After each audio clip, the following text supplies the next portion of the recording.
창세기 46장을 공부하겠습니다. 이스라엘이 모든 소유를 이끌고 발행하여 브엘세바에 이르러 그 아비 이삭의 하나님께 희생을 드리니, 이스라엘은 야곱입니다. 야곱이 야복강에서 하나님의 사자와 씨름하고 환도뼈가 으그러지고 자아가 깨어지고 주님께 전적으로 자기 자신을 내어 맡겼을 때 하나님이 야곱의 이름을 이스라엘로 변화시켜 주신 것을 우리는 알고 있는 것입니다. 하나님과 다투어서 이긴 자, 하나님의 왕자, 이러한 이름인 것입니다.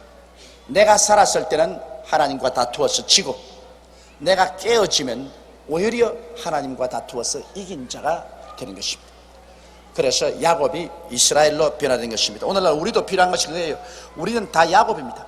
야곱은 우리의 전형적인 모습입니다. 우리 육체가 살아있는 사람, 자아가 살아있는 사람, 무엇이 자기 마음대로 내가 좋다, 내가 안 좋다, 내가 선악을 분별해서 내 마음대로 살려는 이 야곱의 성격이 있습니다.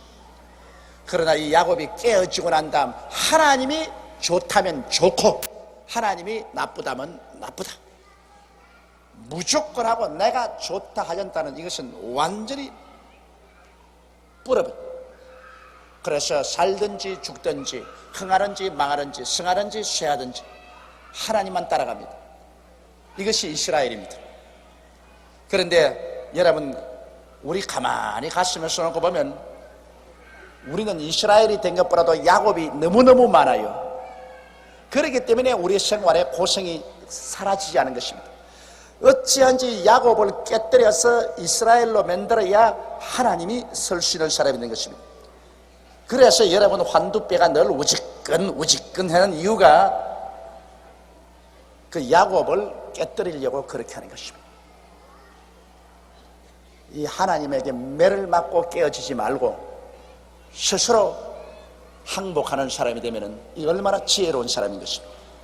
하나님의 성령께서는 우리가 매를 맞고 깨어지지 말고 스스로 깨어지도록 우리를 인도하기 위해서 늘 우리 가운데 와 계신 것입니다.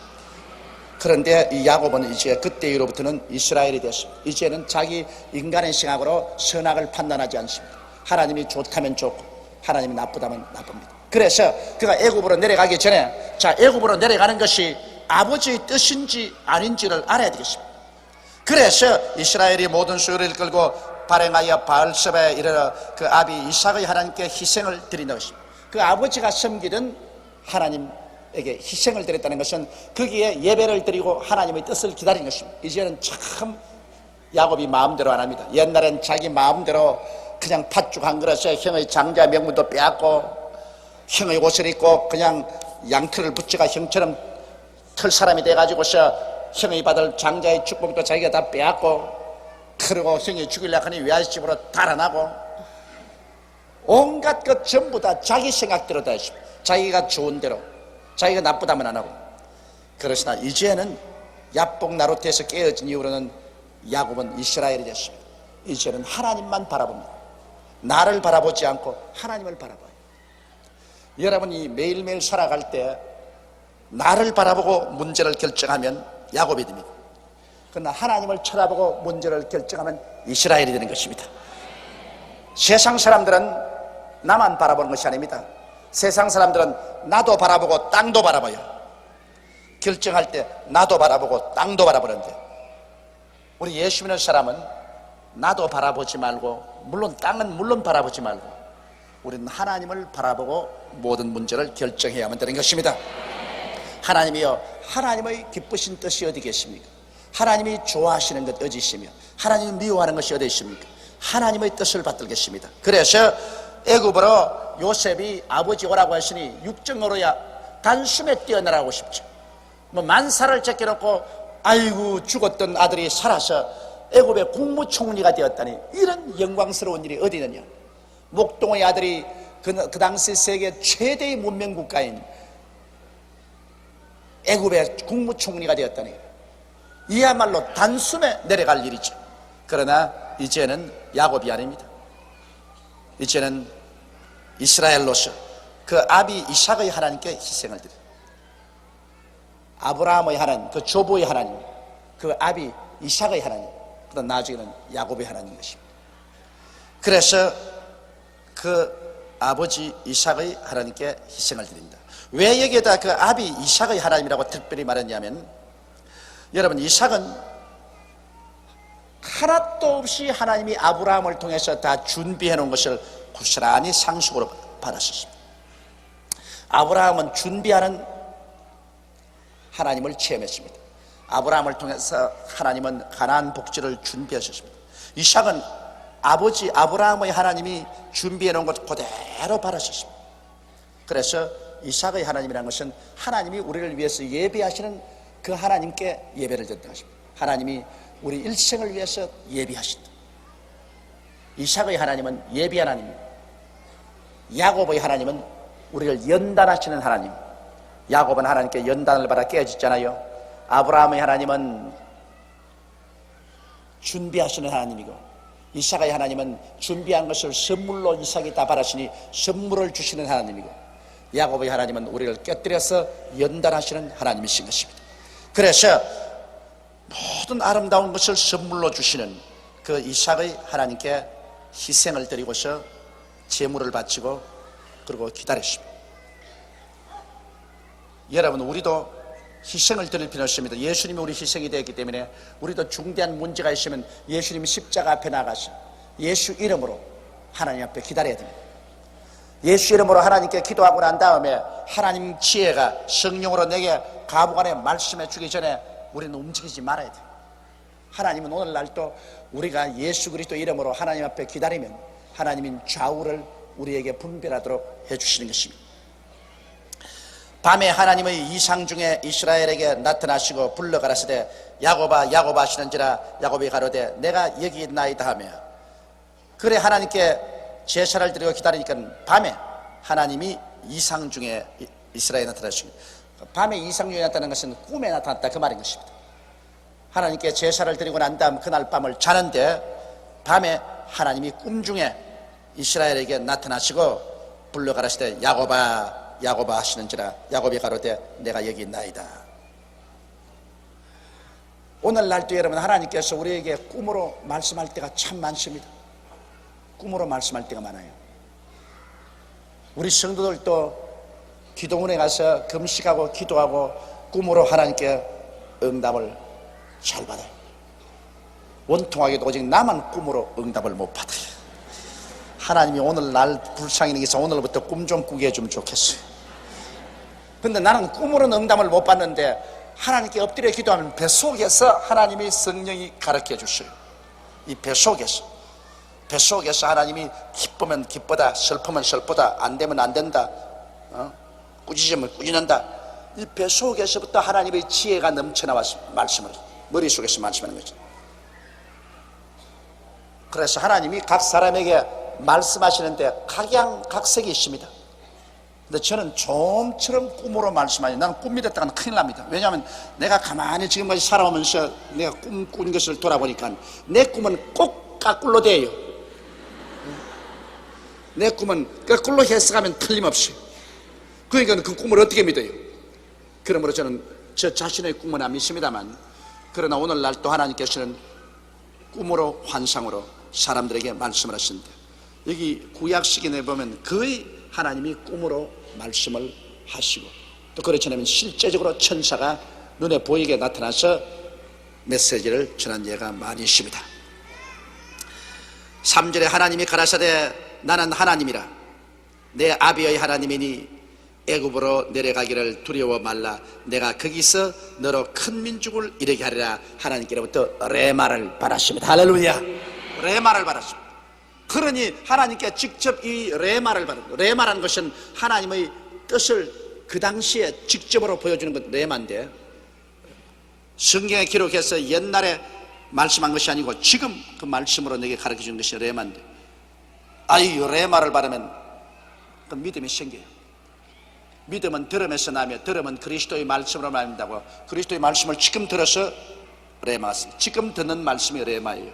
과거에 기록한 말씀이 아니고 지금 내가 듣는 말씀, 그게 환상으로 듣든 꿈으로 듣든 지금 설교를 듣다가 그것이 내 마음에 부딪혀오든 지금 듣는 말씀, 이것이 내 마음의 믿음이 되는 것입니다. 그래서 여기에 야곱 즉 이스라엘은 하나님께로부터 애굽으로 내려가라는 분명한 레마를 받았습니다.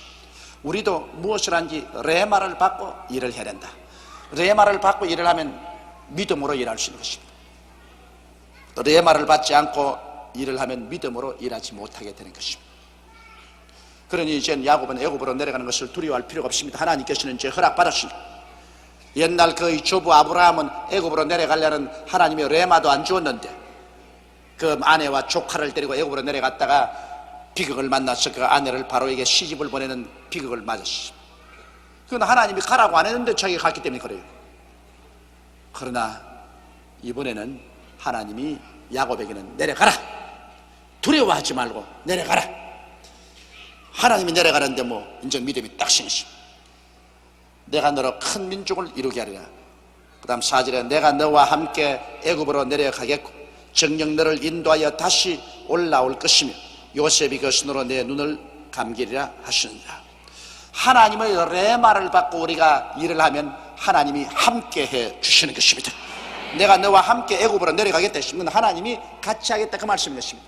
우리가 하나님 레마를 받으면 두렵지가 않아요. 하나님 레마를 받고 나면 하나님이 같이 계시는데 하나님이 함께 하는데 두려울 게 뭐예요? 눈에는 아무 증거 안 보이고 귀에는 아무 소리 안 들리고 손은 잡히는 건 없어도 하나도 두렵지 않습니다. 그것은 천지를 지으신 하나님이 함께 계시는데 무엇이 우리를 패망케 할 수가 있겠습니까? 만일 하나님이 우리를 위하시면 누가 우리를 대적하리오라고 성경은 말하고 있는 것입니다. 5절에 야곱이 브엘세바에서 발행할새 이스라엘의 아들들이 바로의 태우려고 보낸 수레에 자기들의 아비 야곱과 자기들의 처자를 태웠고, 자, 요셉이 국무총리가 되었으니 바로 왕의 이름으로 요새 말하면 아마 제일 좋은 캐딜락이나 그렇지 않으면 BMW나 벤츠나 막 이런 좋은 차를 보냈을 거예요. 아주 좋은 차. 그러니 막 이 촌놈으로서는 막 눈을 막 둘이 뜨는 거라 막. 어휴, 이런 좋은 차. 가나안에 있는 그 모든 목자들이 와가지고 보고 눈이 휘둥그레졌습니다. 왜냐하면 애굽에 바로 임금이 내려보낸 그 좋은 수레를 타고 애굽으로 갑니다. 어제까지 지나 내나 별 수 없던 사람인데 갑자기 그렇게 됐어요. 그래서 아들 덕분으로 70인의 가족들이 큰 영광 중에서 애굽으로 내려갑니다. 여러분, 족불 크지만은 성경에는 족불이 굉장히 많아요. 그러니까 이 잘못된 족불이 나쁘지 잘된 면에서는 반드시 족불하고 때릴 수가 없어요. 이 요셉이 한 사람 되니까 그 11 형제와 아버지까지를 다 애굽으로 데려와서 고센 땅에서 잘 살게 돼. 요사이 같은 말만 시문에 데스특필로 나고 족벌이라고 야단 법석을 할 것입니다. 그러나 내가 볼 때는요, 이 동양 예의지국에서는 별 도리 없이 자식은 부모를 섬겨야 되고 또 형제간에 우애가 있어야 된다고 늘 가르치 않습니까? 그렇죠?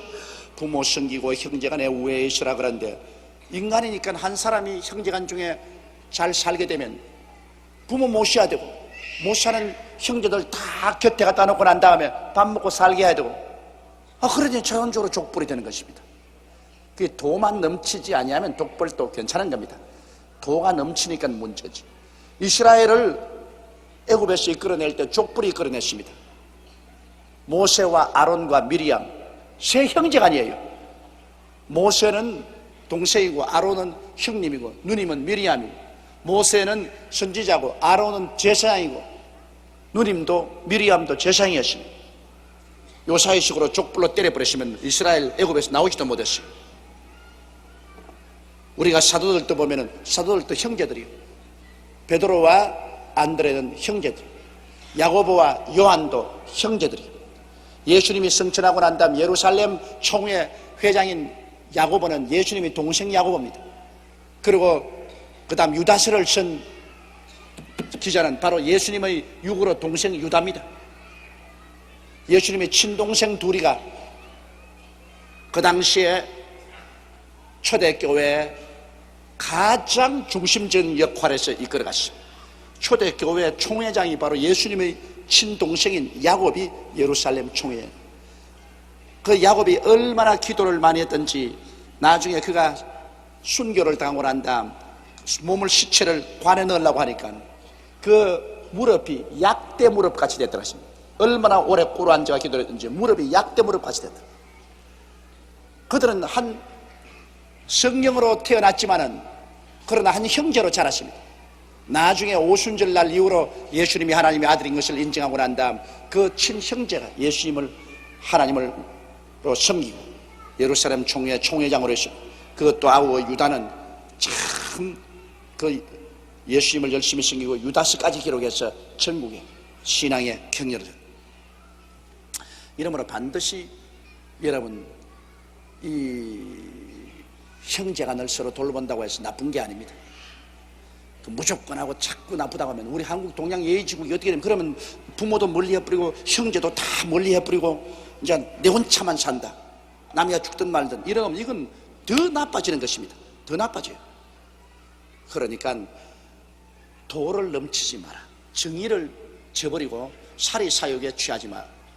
그러나 부모를 섬기고 자기의 골육 친척을 돌보는 것은 절대로 등한해서는 안 됩니다. 성경은 말씀하기를 자기의 골육을 돌보지 않은 자는 안 믿는 자보다 더 못하다고 성경은 말하고 있는 것입니다. 그런데 어떻게 이 세상에서 부모도 없고 형제도 없고 자기 혼자만 산다는 그런 후레 자식이 될 수가 있겠어요? 여기에 요셉은 전 가족을 다 불러내렸습니다. 그래서 6절에 보면 그 생축과 가나안 땅에서 얻은 재물을 이끌었으며 야곱과 그 자손들이 다 함께 애굽으로 갔더라. 자, 요셉 한 사람 출세하니 아버지가 그 모든 자식들을 다 데리고 애굽으로 내려가는데 그 자식 수가 다 합쳐서 70명이었습니다. 야곱 한 사람 몸에 그 당대 자손들이 태어난 식구를 다 합치니까 70명이라 참 낳기도 많이 낳아서 그게 비교하면 우리는 낳은 것도 아니야. 우리는 셋밖에 안 낳았는데 그런데 야곱은 70명이야. 당대 70명. 우리도 그렇게 할 걸 잘 못했는지 몰라. 이와 같이 야곱이 그 아들들과 손자들과 딸들과 손녀를 곧 그 모든 자손을 데리고 애굽으로 갔더라. 이제 야곱의 식구 이야기입니다. 이거는 여러분께서 그냥 들어놓으세요. 애굽으로 내려간 이스라엘 가족의 이름이 이러하니라. 야곱과 그 아들들 곧 야곱의 맏아들 루벤과 루벤의 아들 하녹과 발루와 헤스론과 갈미요 시몬의 아들 곧 여무엘과 야민과 오핫과 야긴과 스할과 가나안 여인의 소생 사울이요 레위의 아들 곧 게르손과 그핫과 므라리요 유다의 아들 곧 엘과 오난과 셀라와 베레스와 세라니 엘과 오난은 가나안 땅에서 죽었고 또 베레스의 아들은 곧 헤스론과 하물이요 이사갈의 아들 곧 돌라와 부하와 욥과 시므론이요 스불론의 아들 곧 세렛과 엘론과 얄레엘이니 이들은 레아가 밧단 아람에서 야곱에게 낳은 자손들이라.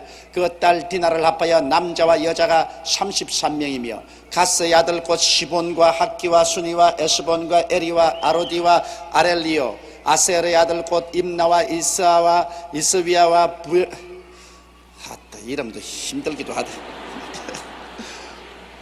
브리아와 그들의 누이 세라며 또 브리아의 아들 곧 헤벨과 말기엘이니 이들은 라반이 그 딸 레아에게 준 실바가 야곱에게 낳은 자손들이라. 합 16명이요 야곱의 아내 라헬의 아들 곧 요셉과 베냐민이요 애굽 땅에서 온 제사장 보디발의 딸 아스나시 요셉에게 낳은 므낫세와 에브라함이요 베냐민의 아들 곧 벨라와 베겔과 아스벨과 게라와 나만과 에히와 로스와 문빔과 훗빔과 아르스니. 왜 이름을 이렇게 희한하게 지었는지 모르겠습니다. 나보고 와서 지으라 했습니다. 의미가 있는 이름을 지어줄 것인데 의미도 모르겠어. 이들은 라헬이 야곱에게 낳은 자손이라 합 14명이요 다나의 아들 후심이요 납달리의 아들 곧 야셀과 구니와 에셀과 실렘이라. 이들은 라반이 그 딸 라헬에게 준 비라가 야곱에게 낳은 자손이니 합이 7명이라. 야곱과 함께 애굽에 이른 자는 야곱의 자부 외 66명이니 이는 다 야곱의 몸에서 나온 자며 애굽에서 요셉에게 낳은 아들이 2명이니 야곱의 집사람으로 애굽에 이른 자의 도합이 70명이었더라. 자, 한 사람 잘나면 70명을 먹여 살려요. 70명은 합쳐서 한 사람 먹여 살리지 못할지 몰라도요, 한 사람 잘나면 70명을 먹여 살린다.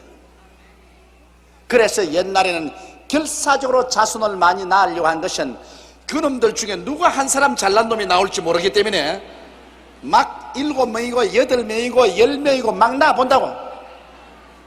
그래서 그 중에 한 사람이 잘나면은 다 산다.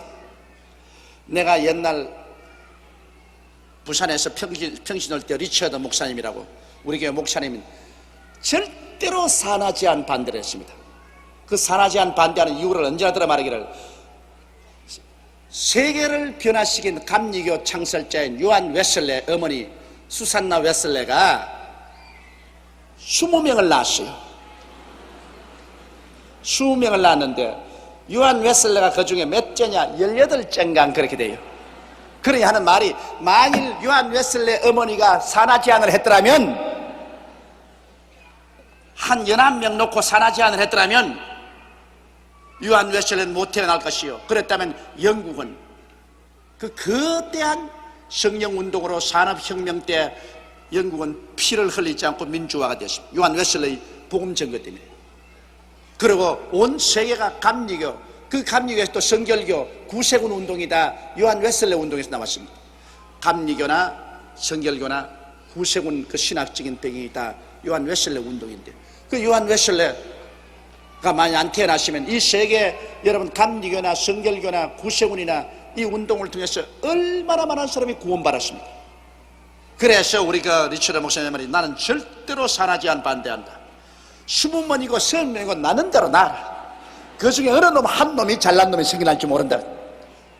근데 그 말도 그렇상해요. 왜냐하면 20명을 낳은 그 어머니가 18째 아들이 그렇게 세계 역사를 변화시키는 주의 종이 될 줄 누가 알았습니까? 그러나 이 웨슬레 어머니 수산나 웨슬레는 자식들 잘 길렀습니다. 그 전기를 보면요, 그가 아침에 일어나가지고 애들을 밥 먹이고 그리고 설거지 다 하고 난 다음 한 애에게 반드시 하루에 1시간씩 붙잡고 말씀을 가르치고 기도를 해주더래요. 그럼 20명이면 20시간 하니까 하루 종일 애만 돌봤다.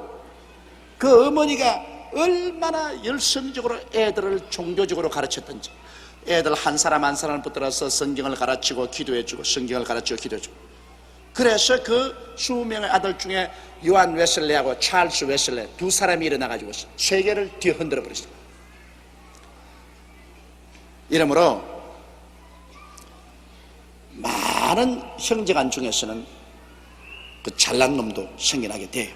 그래서 이 야곱은 만일 요셉이 없었더라면 가나안에서 전부 다 굶어서 죽었을 것인데, 그 중에 한 형제가 애굽에서 국무총리 되므로 70여 명이 애굽으로 내려가서 다 함께 목숨을 건지게 된 것입니다. 28절에 야곱이 유다를 요셉에게 미리 보내어 자기를 고센으로 인도하게 하고 다 고센 땅에 이른 온 가족이 수레를 타고 아주 이기양양해서 애굽으로 내려가는데, 이제 국무총리 요셉이 보좌관들을 거느리고 군대를 거느리고 아버지를 환영하러 나옵니다. 그 아버지의 감격이 어떻게 했습니까? 죽은 줄 알았던 아들이 13년 후에 국무총리가 돼가지고 그 아버지를 그 금술에 태워서 고센 땅으로 환영을 하고 문무백관을 거느리고 군대를 거느리고 아버지를 환영해 나오니, 나도 그런 아버지 한번 돼봤으면 좋겠어. 그 마음의 감격이 어디서, 내 자식 요셉, 아이고 내 자식 요셉 죽은 줄 알고 내가 13년을 목매도 있지 못해서 눈물로 세월을 보냈는데 이 자식이 안 죽고 국무총리가 됐더니 이 꿈이냐 생시냐. 아마 수레를 타고 가도 수레 바퀴가 너무너무 늦게 굴러가지고서 수레야 빨리 굴러라 빨리 굴러라. 이거 왜 이렇게 늦게 굴러노. 얘야 좀 빨리 말 좀 빨리 몰아라. 아들도 아버지 전 속력으로 몰고 있어요. 아이고 그래도 왜 이렇게 느리니. 좀 마일수를 높여라. 악셀레이터를 좀 밟아라. 좀 빨리 달리게. 그 아버지의 심정이 어떻겠습니까? 그 야곱이 유다를 앞에 보내서 자 애비가 온다. 애비가 오니까 고센 땅에서 너 나와서 같이 만나보자. 그렇게 했습니다. 요셉이 수레를 갖추고 고생으로 올라가서 아비 이스라엘을 맞으며 그에게 보이고 그 목을 어긋맞춰 안고 얼마 동안 울매. 요셉은 틀림없이 울보는 울보라. 밤낮 요셉 이야기만 하면 울었다는 소리 나와요. 형제들 만나서 울고 자기 마지막 베냐민 만나서 울고 또 아버지 만나서 울고. 그 보면 요셉은 감정이 굉장히 순박한 사람이요 인정이 많은 사람입니다. 잘 울었습니다. 물론 감정이 순박 안 해도 울기는 울었을 거라. 내가 요셉이라도 그렇게 됐으면 우리 아버지 만나서 울었을 거라. 얼마나 반갑겠습니까? 서로 얼싸안고 목을 어긋대고서 아이고 이 자식아 죽은 줄 알았는데 살았구나. 이렇게 네가 잘 됐구나. 아버지 보고 싶었어요. 그러고 난 다음 둘이가 얼싸안고 부자간에 얼마나 목 놓아 울었겠습니까? 울음도 이런 울음은 아주 기가 막히게 기분이 좋은 울음인 것입니다. 이건 울면 울수록 기분이 더 좋아요. 이 원한에 쓰라린 눈물을 흘렸어야 안 되겠지만은 이 기쁨 눈물이야 흘리면 흘릴수록 좋지 않습니까? 피는 물보다 진하다는 것은 여러분 절대로 거짓말이 아닙니다. 사람이 좋을 때는 이웃 사촌이라고 까짓건 형제가 믿을 필요가 있나. 이웃이 더 좋다 이러지만은 그건 좋을 때는 좋아요. 그러나 큰 환란이 닥쳐오면 여러분 이웃 사촌은 다 도망을 쳐버립니다. 끝까지 남아서 함께 울고 운명을 같이 짊어지겠다고 나오는 사람은 그래도 한 핏줄을 가진 부모 자식 형제간이 그때 나타나는 것입니다. 좋을 때는 이웃이 좋고 환란을 당할 때는 아무래도 부모 형제밖에 없습니다. 이스라엘이 요셉에게 이르되 내가 지금까지 살아있고 내가 내 얼굴을 보았으니 지금 죽어도 가하도다. 이게 부모 심정입니다. 부모가 애굽에 내려와서 호사하는 거 없어도 좋아요. 내가 너 국무총리가 되었으니 이제 너희 집에서 호의호식하고 잘 살아보겠다. 그런 생각 없어요. 부모가 되어보면 부모는 그저 자식이 몸 건강하고 잘 살아있으면 그로서 만족이에요. 부모가 자식 길러가지고서 자식 보고 큰 영화 보겠다는 부모 있습니까? 없습니다. 그 자식들이 그걸 알아야 돼. 부모는 자식이 건강하고 자기 잘 되면 부모는 거지가 돼 있더라도 좋아요. 내 자식 잘 되면. 그건 부모가 위대해서 그런 것이 아니라 자기도 자기 부모에게 받았으니 또 부모로서 자식에게 주는 천륜인 것입니다. 그건 내리사랑이에요. 자식은 아무리 부모가 은혜를 베풀어도 별로 고맙게 생각 안 합니다. 나중에 세월이 흘러가면 잘해준 것보다는 못해준 것만 자꾸 생각이 나는 것이에요. 그러나 부모는 그저 자식이 건강하고 잘 되면 좋아요. 그래서 이 야곱이 하는 버릇이 아들이 국무총리가 됐구만. 아이고 너희 집에 한번 가보자. 어떤 농장을 두고 사니? 집은 어떻게 데코레이션하고 사니? 음식은 얼마나 먹니? 이제 나도 너 때문에 한번 복 누리고 살겠구나. 이런 말 안 했습니다. 야곱은 이스라엘의 요셉에게 이르되 내가 지금까지 살아있고 내가 내 얼굴을 보았으니 지금 죽어도 좋다. 너 보았으니 이제 내 죽어도 한이 없다. 이게 부모의 심정인 것입니다. 야곱은 13년 동안 자식을 잃고 눈물로 세월을 지내다가 자식 사랑한 거 듣고 실제로 내 눈으로 보았으니 그거 이상 더 바랄 게 뭡니까? 이제는 죽어도 나는 가다. 그것인 것입니다.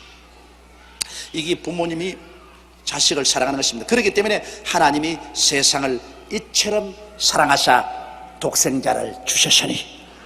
하나님이 여러분 우리 부모니까 우리를 지으신 하나님이니까 우리를 너무너무 사랑했기 때문에 그 독생자를 보내셨어요. 그 사랑 안 하고는 여러분 그런 일 없습니다. 우리는 보통 뭐 독생자 보내가지고 십자가에 죽었구나, 우리 그렇게 생각하지만은, 여러분 독생자를 보내가지고서 그 아들을 십자가에 찢어가지고서 피를 다 쏟아서 우리 죄를 대신 갚는다는 것은 어마어마한 희생입니다. 이건 사람의 머리로서 계산이 안 돼요. 하늘과 땅을 지으신 창조주된 그 아들을 육신으로 보내셔서 우리 대신해서 십자가의 희생의 제물이 되게 하는 것은 하나님으로서는 할 수 있는 최대의 희생인 것입니다. 그런데 오늘날 안 믿는 사람은 그것도 발로 짓밟아버리고, 예수 믿는 사람도 그 심상하게 생각합니다. 그 심상하게, 하나님이 그렇게 했구나. 그러니 부모의 사랑을 자식이 어떻게 알려? 하나님의 그 큰 사랑을 우리는 나중에 천당 올라가서 두고 배워야 됩니다. 두고 깨달아야 돼요. 지금 우리가 깨닫는다 해도 우리는 그 깊이를 깨달을 수가 없어요.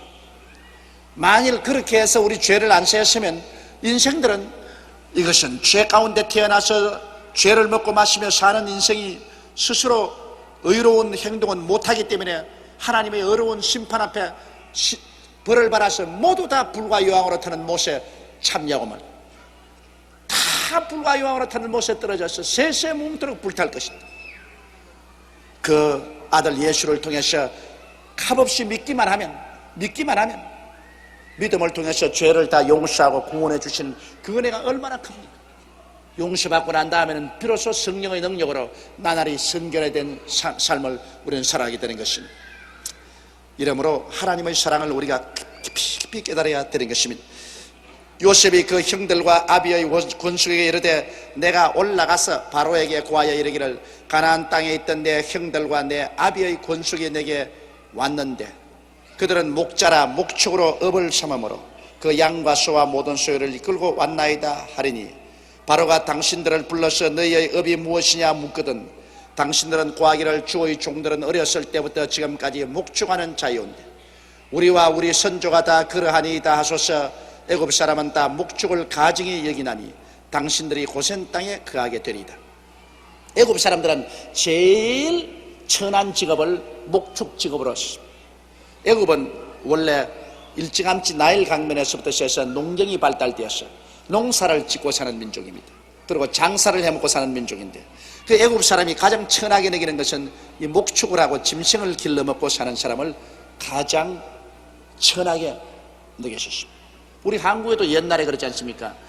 우리 한국에서 이 짐승을 잡아서 팔고 하는 분을 백정이라고 그랬거든. 그래, 우리 어릴 때만 하더라도 학교에 가서 저 집은 백정 아들이다, 백정 딸이다 해서 같이 놀면 집에서 부모들에게 호통을 받았어요. 일본에도 지금 브라쿠민이라고 해서 브라쿠민이라고 지금 소위 말하는 한국의 백정입니다. 일본에도 브라쿠민이라면 굉장히 천대를 받고 함께 혼인도 하지 않습니다. 그것은 농경국가에서, 우리 한국도 그렇고 일본도 그렇고 농사 지어 먹고 장사하는 사람들은 이 짐승을 기르고 짐승을 잡아먹고 하는 것을 굉장히 천시. 그러나 실제로 우리가 하나님 앞에 보면 어떠한 사람도 다 똑같은 사람입니다. 농사 지어 먹는 사람이나 장사 지어 먹는 사람이나 목축을 해서 짐승을 잡아먹는 사람이나 뭐가 다릅니까? 또 똑같이 자기들은 농사 짓고 목축해 장사해가지고서 그 짐승 자기 손으로 안 잡고 남이 잡은 거 갖다 먹으면서도 자기 손으로 안 잡았다고 해서 짐승 사는 사람 비하해서 보는 것은 그건 사리에 맞지 않습니다. 더구나 하나님의 택한 백성은 농사 짓고 장사하는 쪽에서 택한 것이 아니라 목축을 하는 아브라함과 이삭과 야곱의 거기에서 하나님이 이스라엘을 택한 것입니다. 그러므로 절대로 인간 생활에서 직업의 귀천을 가지고서 사람을 차별되어서는 안 되는 것입니다. 그러나 여기에 야곱과 그 자손들이 애굽에 내려갔을 때는 애굽 땅에서는 목축하는 사람을 가장 천하게 여기고 같이 교제를 안 하기 때문에 요셉이 미리 그것을 가르쳐 주었습니다. 잘 애굽의 문화를 미리 가르쳐 주어 가지고서 우리는 일반 애굽 사람들이 사는 것보다 따로 떨어진 목축할 수 있는 그러한 고센 땅에 살겠어. 고센 땅은 아주 기름지고 그곳은 풀이 많고 물도 많고 목축하기가 좋아요. 그래서 애굽 사람하고 섞이지 않게 그렇게 하는 것입니다. 그것이 오히려 큰 나중에 유익이 되었습니다. 왜냐? 도시로 들어와서 살았으면 애국 사람하고 서로 통혼을 해서 피가 서로 섞여가지고서 이스라엘 민족이 애국 민족이 되고 말았을 것입니다. 그러나 목축을 하고 애국 사람이 이스라엘 민족을 천시해서 목축하는 그런 천한 민족하고는 아들도 주지 않고 딸도 안 맞는다. 그래서 격리시켜버렸어요. 그래서 이스라엘의 고센 땅에서 이스라엘 사람들은 애국 사람에게 천대를 바르면서 고립되어 있어서 자기끼리만 이스라엘 민족끼리 서로 통혼하고서 살아서 나중에 방대한 수인 300만의 수가 될 때까지 피가 섞이지 않았었습니다. 그게 다 하나님의 섭리였어요.